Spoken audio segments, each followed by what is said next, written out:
सर्वेभ्यः नमो नमः। मैं आपको जो है 9th क्लास में संस्कृत पढ़ाऊँगा। जनरली आज जो हम बेसिक से शुरू करेंगे, जैसे धातु। धातु क्या होती है? क्रिया। क्रिया जैसे पढ़ना, लिखना, हंसना, रोना, ये सारी सुबह उठकर लेकर रात को सोने के बाद तक हम जो भी करते हैं वो सारी क्रियाएं होती है। मतलब किसी भी समय कुछ भी हो हम सिर्फ क्रिया करते हैं, और क्रिया को संस्कृत में कहते हैं धातु। ठीक है, अब देखिए धातु जो है कौन कौन सी होती है उसके बारे में हम बात करते हैं। शुरू में देखते हैं जैसे कि धाव। धाव का अर्थ क्या होता है? जैसे चित्र देखकर समझ गया होगा, दौड़ना। ठीक है, तो इसी तरह से हम आज धातुएं डिस्कस करेंगे। जैसे आता है चिंत। चिंत का क्या मतलब होता है? सोचना।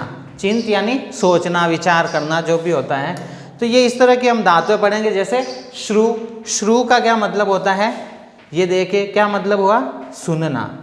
तो इस तरह से जो है हम धातुएं आज पढ़ेंगे।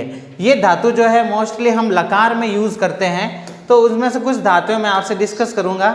जैसे कि यहां पर आ गया पठ। पठ का अर्थ होता है पढ़ना।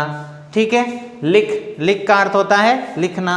इसी तरह से कंटिन्यू, हंस यानी हंसना। क्रीड। क्रीड अर्थात खेलना। धाव अर्थात दौड़ना। चल अर्थात चलना। पच यानी पकाना। क्री अर्थात करना। री। री में देखो ह के अंदर ये री की मात्रा है। ये जो री है तो इसका अर्थ है री यानी हरण करना या हरना। नेक्स्ट आ जाता है आपके हन। हन का अर्थ होता है मारना। यहाँ मारने का मतलब होता है जान से मारना। हन का मतलब होता है मारना, जान से मारना। एक धातु और होती है ताड़। ताड़ का अर्थ होता है पीटना। ठीक है, नेक्स्ट जो है हम देखते हैं, ताड़ आ गई है। नेक्स्ट स्मृ। स्मृ का अर्थ होता है याद करना। ठीक है, नेक्स्ट त्री अर्थात तैरना। फिर आ जाती है याच। याच का अर्थ होता है मांगना। फिर यच। यच का अर्थ होता है देना।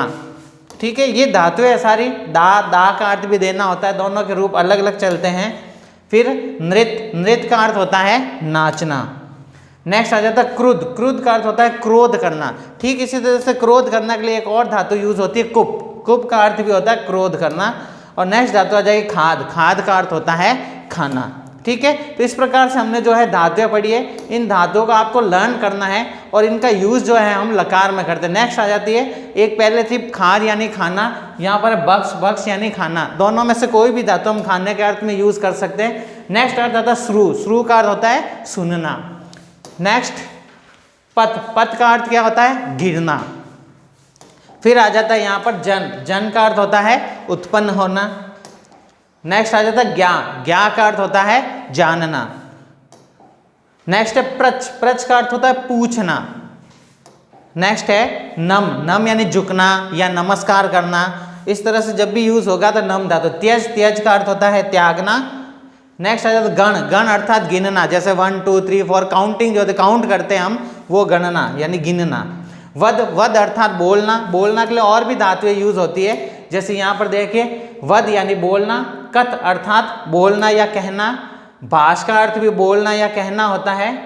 अब यहाँ से जो धातु चलेगा उनके रूप अलग चलते हैं। जैसे देखो पा। धातु पा है लेकिन इसके रूप चलते पिब में। जैसे लट लकार करते पिबती, पिबत, पिबंती।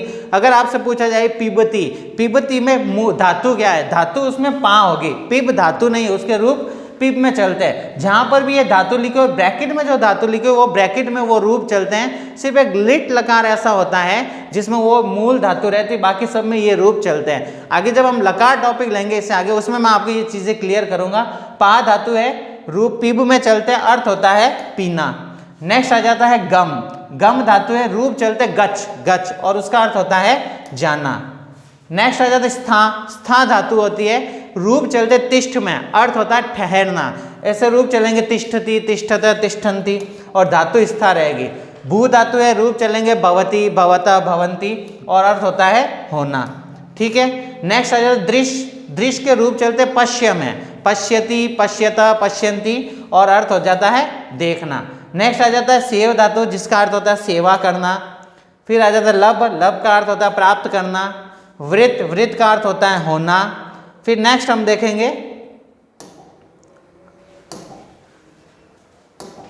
यहां आ जाता है अस। अस का अर्थ भी होना होता है। जैसे रूप चलते हैं ना, अस्ति, स्तः, संति। अस्ति है, आसीत है, उसमें मूल धातु अस होती है। नी का अर्थ होता है ले जाना, इसके रूप नयति से चलते हैं, ठीक है। वस का अर्थ होता है रहना, रुद यानी रोना, चिंत यानी सोचना, रक्ष अर्थात रक्षा करना, मुद अर्थात प्रसन्न होना, चूर अर्थात चुराना, शक यानी सकना और ग्रा अर्थात सूंघना। इस तरह से लगभग 50 धातुएं मैंने आपको समझाने के लिए ली है। इनकी मैं PDF आपको दे दूंगा जिसको आपको नोटबुक में सिर्फ शब्दार्थ की तरह लिखने हैं, ठीक है, शब्दार्थ की तरह लिखने हैं।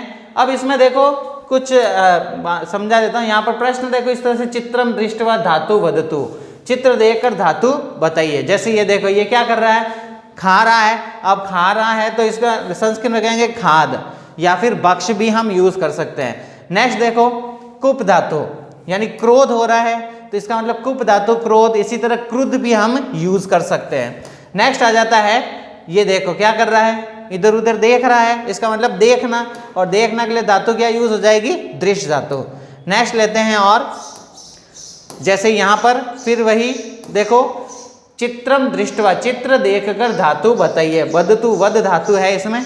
जैसे ये देखो क्या कर रहा है, सोच रहा है, और सोचना को कहेंगे चिंत। नेक्स्ट देखो, जैसे ये देखो नाच रही है, डांस कर रही है, और नाचने के लिए धातु आती है नृत्य। नृत्य का अर्थ होता है नाचना। लास्ट देखो, ये गिर रहा है, तो इसका अर्थ हो जाए पत, पत अर्थात होता है गिरना। इस तरह से जो है हम धातुएं जो मैंने आपको दी है, इन धातुओं की PDF आपको मिल जाएगी, और आपको जो है धातुएं लर्न करनी है। जैसे ये देखो, ये क्या कर रहे हैं, खेल रहे हैं, और खेलना कहते क्रीड अर्थात खेलना। तो इस तरह से मैंने जो है मोस्टली जो यूज़ होती है वो धातुएं मैंने यहाँ पर यूज़ कर ली है। अब आपको इनकी PDF आपको मिल जाएगी। आपको जो है होमवर्क आपको नोटबुक में जो है संस्कृत सेकंड की नोटबुक में ये करना है, सिर्फ धातु और अर्थ जैसे PDF है वैसे वैसे आपको नोटबुक में लिखना है, ठीक है। नेक्स्ट टॉपिक में हम आगे धातु रूप लकार हम कैसे यूज़ करते हैं उसके बारे में पढ़ेंगे। Thank you.